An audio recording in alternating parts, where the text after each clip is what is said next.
Hello students, in today's video we are going to go through the story Quality by John Galsworthy. Along with the reading of the story, we will also discuss some important lines and word meanings.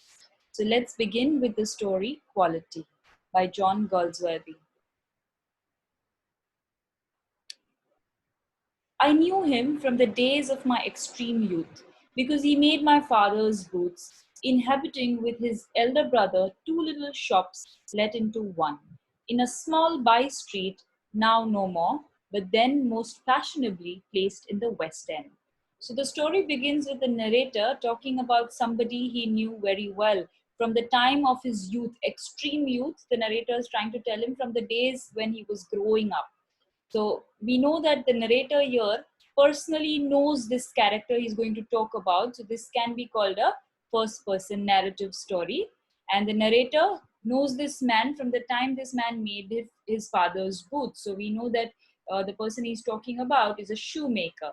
So the shoemaker had a shop in West End London with his elder brother. So two brothers owned a shop made into one, two shops made into one in a small by street, which is most fashionable place in London, which is called the West End.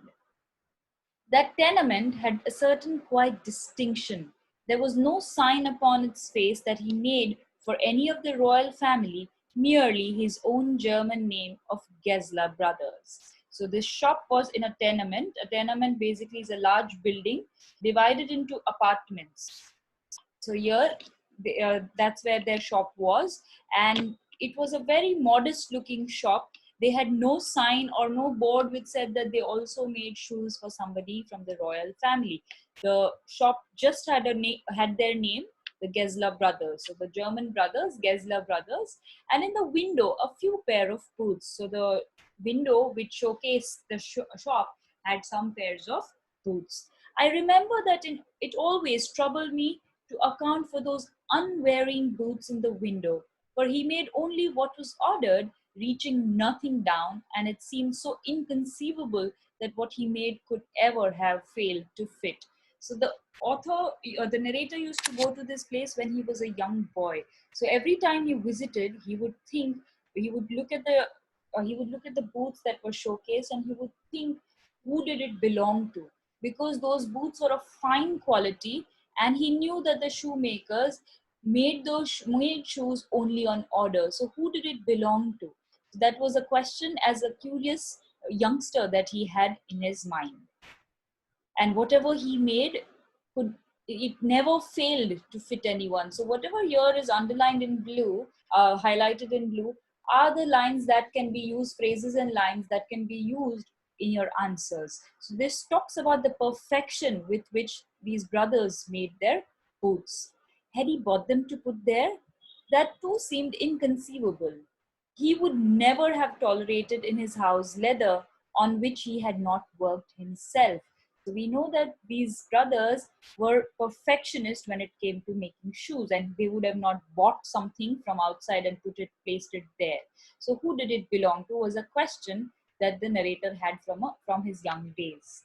Besides, they were too beautiful, the pair of pumps, so inexpressibly slim, the patent leathers with cloth tops making water come into one's mouth, the tall brown riding boots with marvelous sooty glow. Sooty is black powderish glow. So he's describing all the boots that were placed there, that were showcased outside the window, as if though new they had been worn 100 years. So beautiful leather boots, riding boots.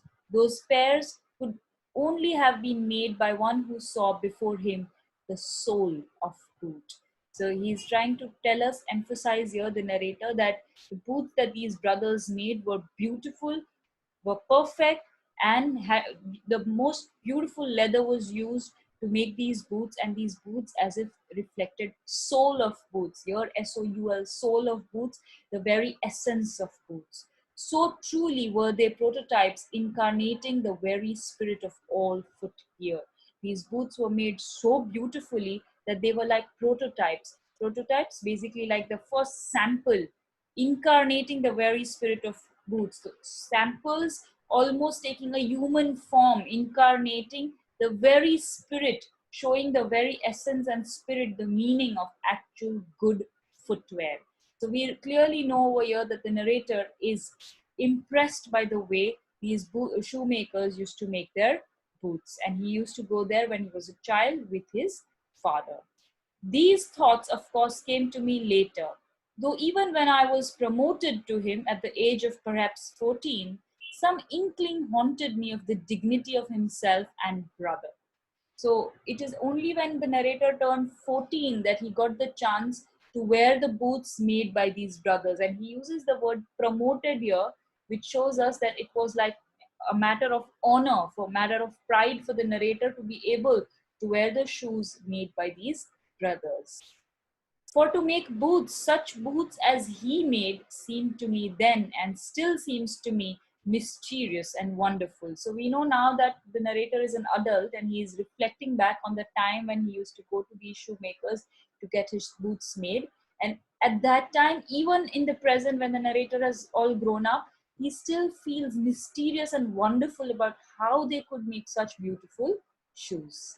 I remember well my shy remark one day while stretching out to him my youthful foot. Isn't it awfully hard to do, Mr. Gessler? Hard to do, he refers to making boots. And his answer, given with a sudden smile from out of the sardonic redness of his beard, it is an art. So this reply is in German accent, and that's why we have the spelling is in this manner. It is an art. What he meant to say was shoemaking is an art. Is an art, is a beautiful craft. And he would smile, sardonic redness of his beard. Sardonic basically means a mocking, sometimes critically mocking something. So from his red beard, he would have a sardonic smile and he would say, it is an art. Shoemaking is an art. So we clearly know over here that these shoemakers, modest German brothers, for them, shoemaking is a beauty, is an art and a craft for them. It was not merely their profession and their means of earning money, but also something that they loved because they did it with perfection. Himself, he was a little as if made from leather. So now we are getting into physical and description of these characters, the German brothers, from the eye of the narrator.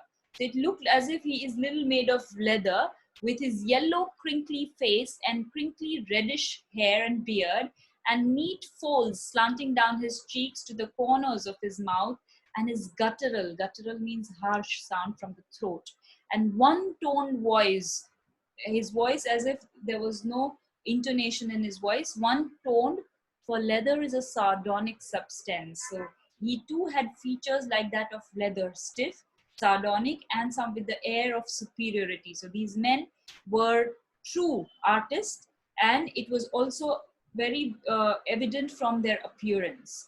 And stiff and slow of purpose. The way leather is stiff and slow of purpose, it takes time to shape leather. Same way, these men had an appearance, a persona that was stiff, maybe disciplined and strict, and slow of purpose. They worked very slowly because they worked with perfection. And that was the character of his face, save that his eyes. So his face was stiff and it looked as if it was slow on purpose, but his eyes were different, save that his eyes had a different sort of a gleam, different sort of a shine, which were grey blue, had in them simple gravity of one secretly possessed by the ideal. So his eyes reflected his beliefs, his philosophy, as if they were possessed by ideal beliefs, ideal philosophy. So their eyes reflected, especially one of the brothers, his eyes very clearly reflected that he believed in the ideal, he believed what was the best and what was real. So did his work. His elder brother, so this description that the narrator gives first is about the younger brother. Then he moves on to describing the elder brother, who was so very like him, though watery, paler in every way. So the younger one was more charming or had a beautiful personality, but the elder one was paler compared to the younger one. With a great industry that sometimes in early days I was not quite sure of him until the interview was over. So both of them looked very industrious, very hardworking, and also very similar. So at times it was confusing for the narrator to understand who he was talking to. He would only know it after the entire conversation. Then I knew that it was he if the words, "I will ask my brother." So if the man said, "I will ask my brother," he would know that it was the elder brother, who was a little paler compared to the younger one.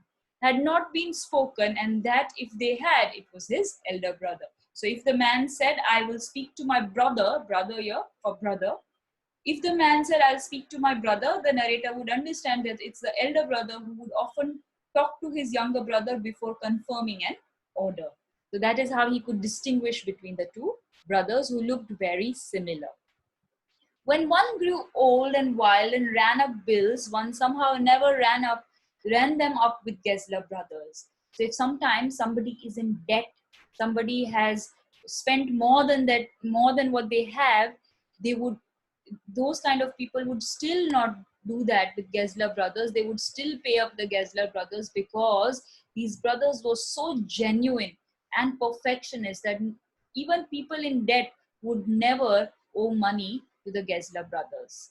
It would not have seemed becoming to go in there and stretch out one's foot to the blue iron spectacled glance, owing him for more than, say, two pairs, just the comfortable reassurance that one was still his client. So even if people were in short of money, they would never leave the Gessler brothers without paying them, just because these Gessler brothers took their profession, took their boot making and shoe making very seriously, as if it is not just an art, but also something sacred to them. So no one would really uh, want to leave without paying them, for it was not possible to go to him very often. So at the most, if people would go there, they would order about two pairs, not more than that, because his boots lasted terribly. So if one would order two boots, it would last them for several years, having something beyond the temporary. So his boots had a quality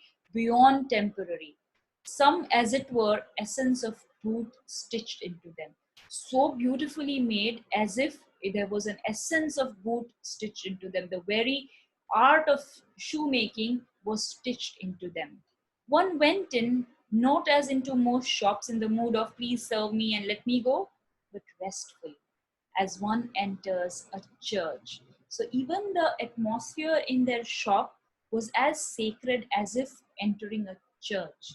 So again, these lines in blue that are highlighted in blue tell us first about the quality of his shoes, and second, the appearance, the mood one had when he entered his shop, as if one enters church.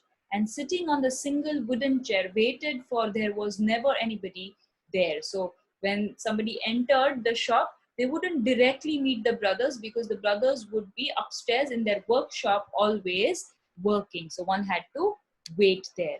Soon, over the top edge of that sort of well, so the ground floor would be where the orders were taken, where customers would come and wait, and the top floor was the place where they would work and make shoes. So they would come down and smell soothingly of leather. The shop would smell of leather, soothing smell, something that is relaxing, soothing smell of leather, which formed the shop. The shop smelled of leather. There would be seen in his face, and then suddenly they would appear, they would come down, or that of his elder brother, peering down from the top floor. They would look down to attend the clients. They would slowly come down. A guttural sound, a harsh sound, and the tip tap of the bast slippers. Bast is basically a material that is used from the inner side of a bark of the tree. So it is a natural material. So they would wear bast slippers. These brothers would wear bast slippers in their shop when they were working. Bast slippers, beating the narrow wooden stairs, and he would stand before one without coat, a little bent in leather apron, because he used to work in the workshop, with sleeves turned back, blinking as if awakened from some dream of boots. So when he had to come down and attend his customers from working in his workshop, it was as if somebody had disturbed them from their dream of boots. When they were working in the workshop, for them it was like a dream of boots. And when a customer would come in, it was like disturbing them from their dream of boots. Or like an owl surprised in daylight and annoyed at this interpretation. So they were so much into their work, so much with so much of attention, engrossed in their work, that anybody who would come in would feel as if it is some sort of interruption for the brothers who were busy making shoes. And I would say, how do you do, Mr. Gessler? Can you make me a pair of Russia leather boots? So this is how he used to meet the brothers. Without the word, he would leave me, retiring whence he came. So he would go upstairs or into the portion of the shop, and I would continue to rest in the wooden chair, inhaling the essence of his trade, still the smell of leather. Soon he would come back, holding in his thin vein hand a piece of golden brown leather. So his thin hands, the veins were visible on his hands. He would come showing the leather, gold brown leather. With eyes fixed onto it, he would remark, "What a beautiful piece." So he would look at the leather and admire it himself, calling it a beautiful piece. When I too had admired it, he would speak again, "When do you want them?" And I would answer, "Oh, as soon as you conveniently can." And he would say, "Tomorrow fortnight from tomorrow, 15 days after tomorrow." Or if he were his elder brother, I will ask my brother. So if he was the elder one, he would have to consult his younger brother and get back. Then I would murmur, "Thank you. Good morning, Mr. Gessler." "Good morning," he would reply, still looking at the leather in his hand. So he was still busy admiring the beautiful piece of leather in his hand. And as I moved to the door, I would hear the tip tap of his bast slippers restoring him up the stairs. So he would go up the stairs to his dream of boots. So this movement also of coming down and going upstairs also shows that when the Gessler brother would move upstairs, would go upstairs, it was like going back to his dream of boots, being elevated, going up above to his back to his dream of boots. But if it were some new kind of footgear that he had not yet made me, then indeed he would observe ceremony, divesting me of my boot. So if there was a new kind of design that he was making, he would make the narrator sit, take off his boot, and holding it long in his hand, looking at it with the eyes at once critical and loving, as if recalling the glow with which he had created it. So he would remove the shoes that the narrator was wearing, and that shoe also was made by him.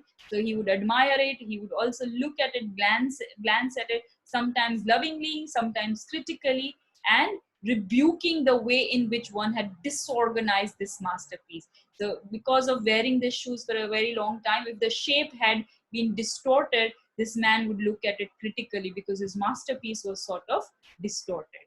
So he would remove that shoe, then placing my foot on a piece of paper, he would 2 or 3 times tickle the outer edges with a pencil and pass his nervous fingers over my toes, feeling himself into the heart of my requirements. So we all have never experienced this kind of shoemaking or boot making process, because we usually buy from brands and companies which have a ready-made shape, ready-made sizes, one size for different feet. So even if our feet are of the same size, the shape of our feet may be different, but that is not looked after when we buy from big brands, because they have a sample which runs for all foot sizes.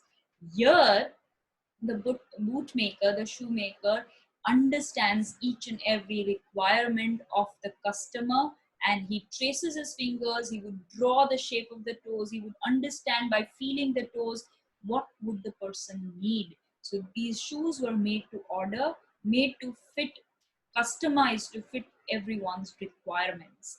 I cannot forget that day on which I had occasion to say to him, "Mr. Gessler, that last pair of town walking boots creaked, you know." It was the very first time in the several years that the narrator had got his shoes made from these brothers. Very first time he had to complain that his shoes had creaked, and it was unusual. It was a strange experience.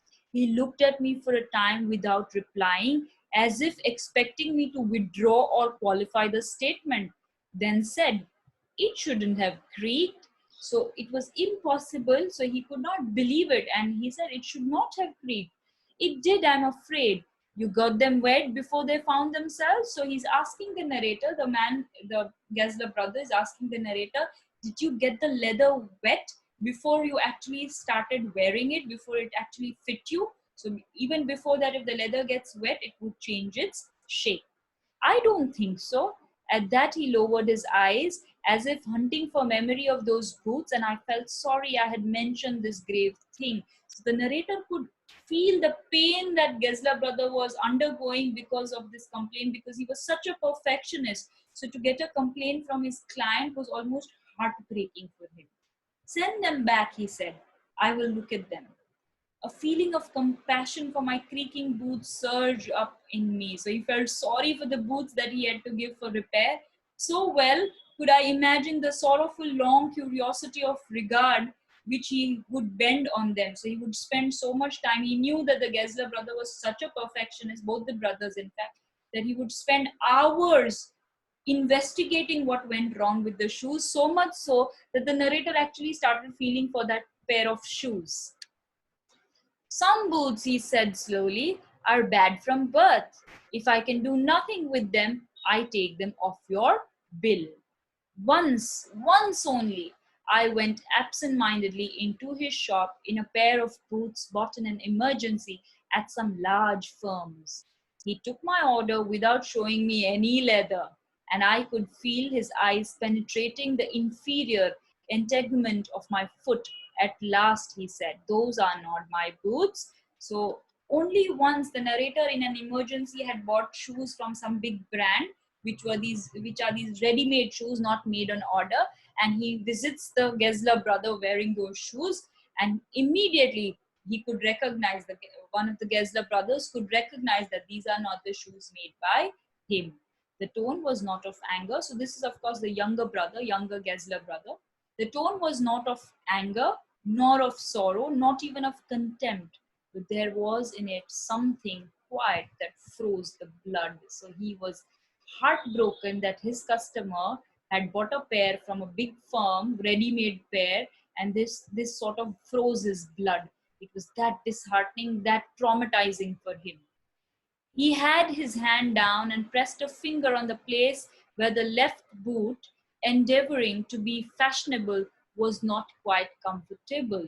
So he understood very clearly. He points out and puts his finger on the narrator's left boot at the place where he knew this boot could be hurting. So here we know how well the Gessler brothers understood the art of shoemaking. So he could, just by looking at the shoes that the narrator was wearing, he could press the right place and point out where where it would be hurting the narrator. So these boots were fashionable, were trying to be very fashionable, endeavoring to be very fashionable, but not comfortable. And that is what the Gessler brother could quickly point out.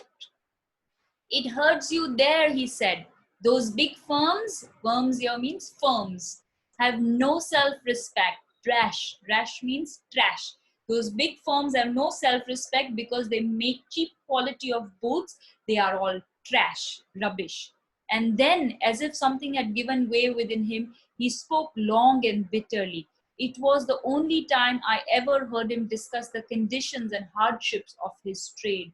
This brings us to a very important theme of the story about the hardships and conditions of the craftsmen of after industrial revolution. So we will discuss the theme in the next video in detail. But because of these large firms that made shoes with machines, not handmade shoes, these poor laborers, craftsmen who made handmade shoes, custom made shoes, suffered terribly. And this is the time when the narrator understands the suffering of the Gessler brother.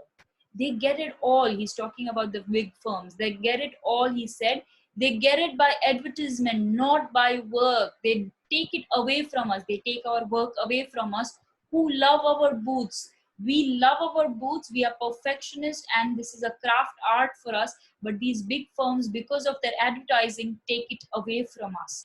It comes to this: presently I have no work, and because of this firms, big firms and their advertising, the situation has come to this, that presently I have no work. So he's expressing his hardships to the narrator, and he's saying what these big firms are taking away from these small time craftsmen.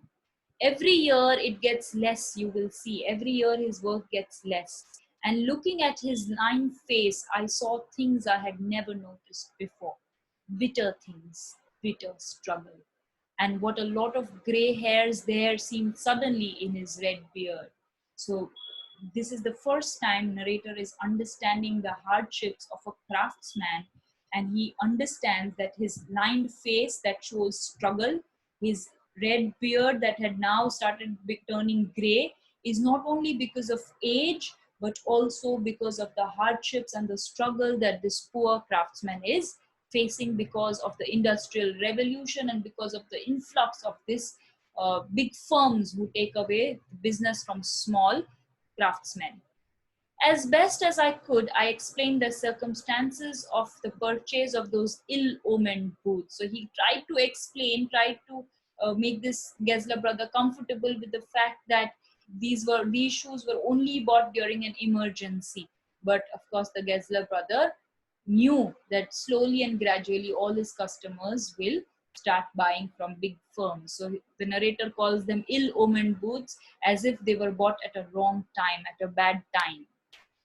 But his face and voice made so deep impression that during the next few minutes I ordered many pairs. He felt so sorry for his action, the narrator, of buying shoes from this big firm, so that in order to compensate for this mistake, pay up for his mistake, he ordered several pairs from this craftsman. Nemesis fell. Nemesis now is an important word here. Nemesis basically is a Greek goddess of retribution, goddess who punishes or rewards people based on their actions. Here, Nemesis fell is a reference that the narrator, in a sense, he felt that he's not going to see the Gessler brothers for several years now. Nemesis fell as if a punishment for his buying shoes from the big firm. Now what is going to happen in future is as if a punishment for the narrator that he once bought shoes from the big firm. Nemesis fell. They lasted more terribly than ever. The boots that now he ordered from the Gessler brothers lasted for so long that the narrator was not able to visit, not able to conscientiously to go to him for nearly 2 years. These shoes lasted for 2 years, and he could not visit him conscientiously. Conscientiously means with great attention and care, as if even if he wanted to, he could not visit him for 2 years because the shoes lasted that long. So it was like a punishment for him, because once upon a time he bought shoes from the big firms that he could not visit. After ordering so many more pairs of shoes from the Gessler brothers, he could not visit him for 2 years. When at last I went, I was surprised to find that outside one of the two little windows of his shop, another name was painted, also that of a bootmaker, making, of course, for the royal family. So now that he visits the Gessler brothers after 2 years, instead of two shops, now it was divided into the two shops. Now the one part of that shop was occupied by another shoemaker who showcased that he was making shoes for the royal family. So out of the two, now the Gessler brothers have only one shop, and the other shop was given away to another bootmaker. The old familiar boots, no longer in dignified isolation, were huddled in the single window. So earlier, those beautiful shoes that the narrator used to see as a young boy were now huddled in one window instead of two. Earlier, it was dignified, beautifully isolated and kept separately. Now, because the space is small, they were huddled into a single window. Inside the now contracted becomes smaller. Well, the brown portion was now contracted. Of the one little shop was more scented and darker than ever. It had a stronger smell of leather because the space has become smaller, and it also became darker. And it was longer than usual. To before, a face peered down. It took longer for the brother to come down, and the tip tap of the bar slippers began. At last he stood before me, and gazing through those rusty iron spectacles said, Mr. Isn't it? So he has forgotten who this was. He's trying to recall. He's saying Mr. and Mr. Gessler, I stammered. So the narrator attempts to speak first. But your boots are really too good, you know. So he begins with a compliment. See, these are quite decent still. Even after 2 years, they are quite decent. And I stretched out to him my foot. He looked at it. Yes, he said. People do not want good boots, it seems. Now people as if don't want good boots, they only want cheap boots. To get away from his reproachful eyes, I hastily remarked, what have you done to your shop? He's asking, what have you done? Reproachful, as if blaming, as if with anger. He wanted to get away with that from that reproachful glance, and he's asking, what did you do to your shop? He answered quietly, it was too expensive. Do you want some boots? I ordered 3 pairs, though I had only wanted 2, and quickly left. I do not know quite what feeling of being part, in his mind, of a conspiracy against him, or not perhaps so much against him as against the idea of boots. So narrator still had that some kind of guilt in him, because once he had bought these shoes from a big firm which threatened the business of this Gessler brothers. So the narrator still feels guilty of being a part of that kind of conspiracy. So this whole concept of big firms taking over small craftsmen, causing them losses, is like a conspiracy of the industrial revolution. We will discuss then where we discuss the background and theme in the next video. But the industrial revolution was like a conspiracy, was like an attempt to damage and destroy the small time businesses, and especially the craftsmen. So the narrator was guilty of once being a part of that conspiracy, because once he bought boots from these big firms. And he says, one does not, I suppose, care to feel like that, for it was again many months before my next visit to his shop. So after several months, he again visits the shop. Paid, I remember, with the feeling, oh well, I can't leave the old boy, so here he goes. So even if the narrator did not want the shoes in a few months, he still goes there because he felt guilty, he felt bad for this craftsman, for the Gessler brother, and he visits him again. Perhaps it'll be his elder brother. He thought that the next time he visits, it's going to be his elder brother. For his elder brother, I knew, had no character enough to reproach me, even dumbly. So he knew that the elder brother wasn't as harsh as the younger one. And to my relief, in the shop, there did appear to be his elder brother handling a piece of leather. Well, Mr. Gessler, I said, how are you? He came close and peered at me. I'm pretty well, he said slowly, but my elder brother is dead. So now it's the younger brother who started looking pale and old like the elder brother. So instead of the elder one, it is the younger brother who looks pale like his elder brother. And I saw that it was indeed himself, but now aged and worn. He looked very tired, as if he has aged a lot, and very pale. And never before had I heard him mention his brother. Much shocked, I murmured, oh, I'm sorry. Yes, he answered. He was a good man. He made a good boot, but he is dead. And he touched the top of his head, where the hair had suddenly gone as thin as it had been on that of his poor brother, to indicate, I suppose, the cause of death. So he looked old, he looked haggard, like that of his elder brother. He could not get over losing the other shop. So the younger Gessler brother expresses here, conveys here, that the elder brother died of shock because they had to part with their other shop. Do you want any boots? And he held up the leather in his hands. It's a beautiful piece. I ordered several pairs. It was very long before they came, but they were better than ever. They were perfect, better than all the other shoes that were previously made. One simply could not wear them out, and soon after that, I went abroad. It was over a year before I was again in London, and the first shop I went to was my old friend's. I had left a man of 60. I came back to one of 75. So in just 1 year, it seemed as if this man has aged 15 years. Pinched and worn and tremulous, his voice was shaking.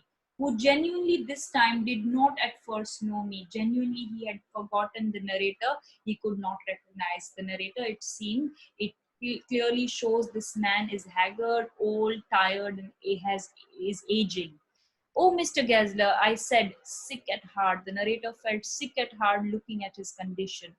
How splendid your boots are. See, I've been wearing this pair nearly all the time I've been abroad, and they are not half worn out, are they? So he's trying to compliment the shoes in order to lift the Gessler brothers' spirit and said, see how beautiful they are. He looked long at my boots, a pair of Russia leather, and his face seemed to regain steadiness. He felt good after seeing his shoes. Putting his hand on my instep, he said, do they with you here? Do they bite you here? With here means bite. Bite you here? I had trouble with that pair, I remember. He remembers shaping that pair when he was making it. So see his distinct memory of making those shoes. He forgot the narrator, but he remembers distinctly his experience of making those boots. I assured him that they had fitted beautifully. Do you want any boots? He says. I can make them quickly. It is a slack time. I answered, please, please, I want boots all round, every kind. I will make a fresh model. Your foot must be bigger.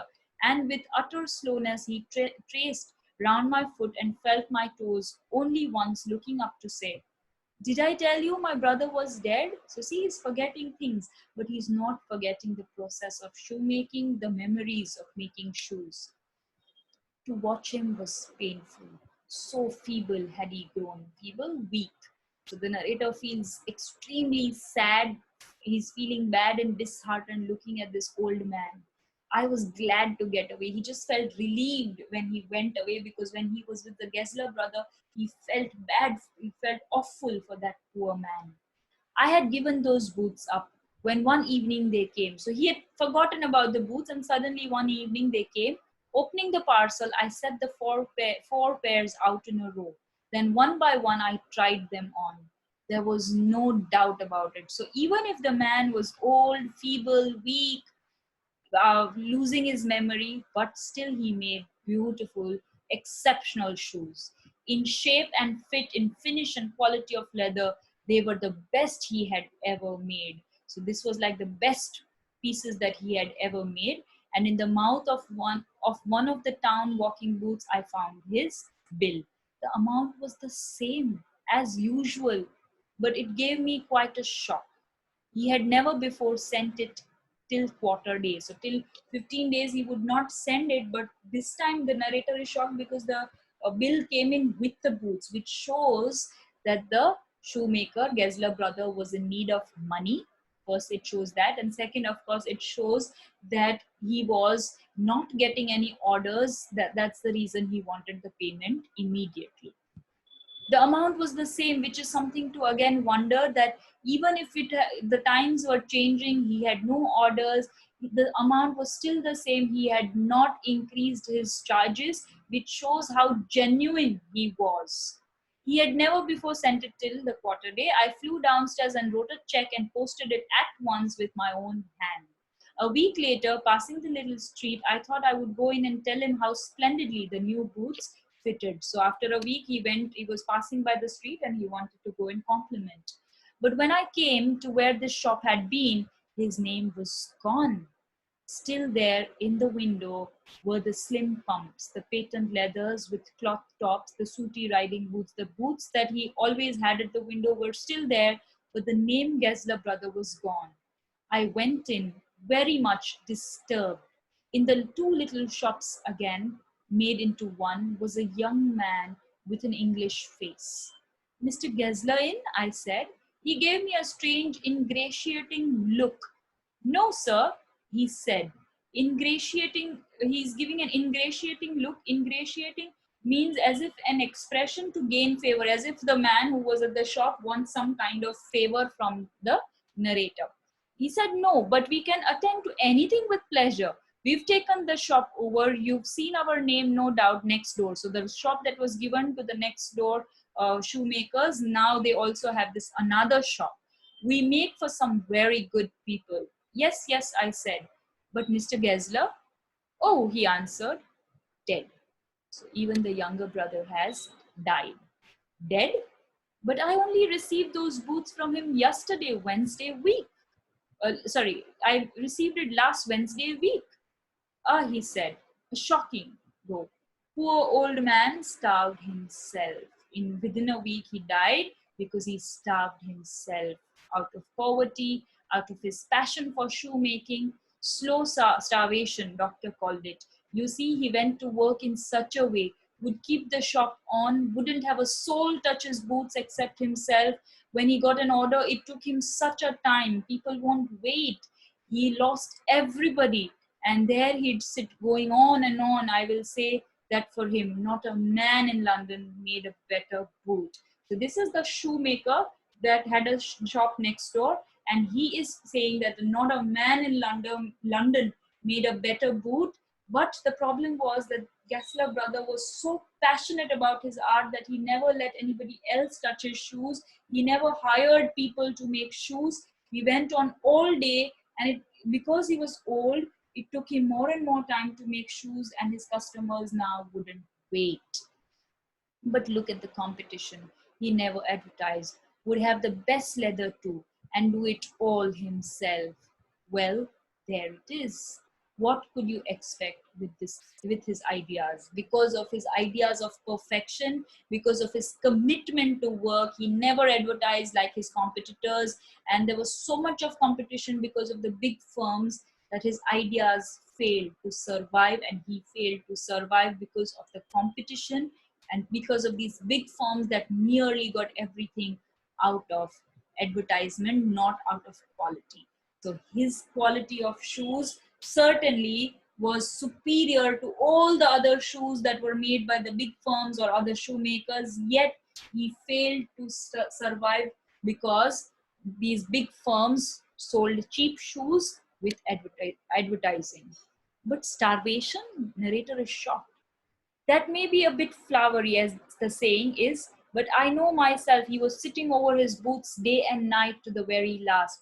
So here the neighboring shoemaker says that it may not be starvation, it may simply be his passion for his profession, which made him work day and night in overlooking his age. He did not look at his age or his health, he kept on working.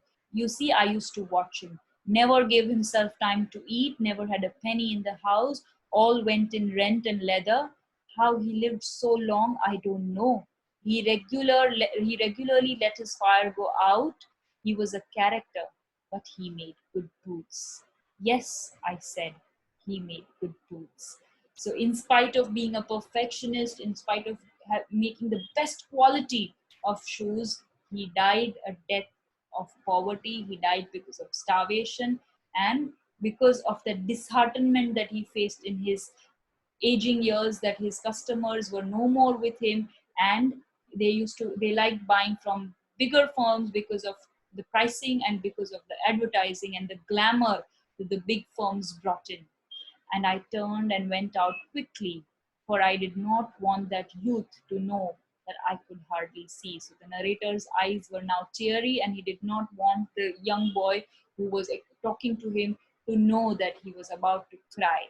So this end to the Gessler brothers' life also is a sad end to the lives and hardships and to the passion of several other craftsmen, be tailors, shoemakers, other small businesses, the end of it because of the Industrial Revolution. We will discuss further about the theme, the hardships and the struggles of small businesses and craftsmen, especially during the Industrial Revolution. But few things to remember with this story is that it was set in the time of Industrial Revolution. So the background of this story is the Industrial Revolution, and because of that background, the theme here is the hardship and struggles faced by the craftsmen and the artists during that time.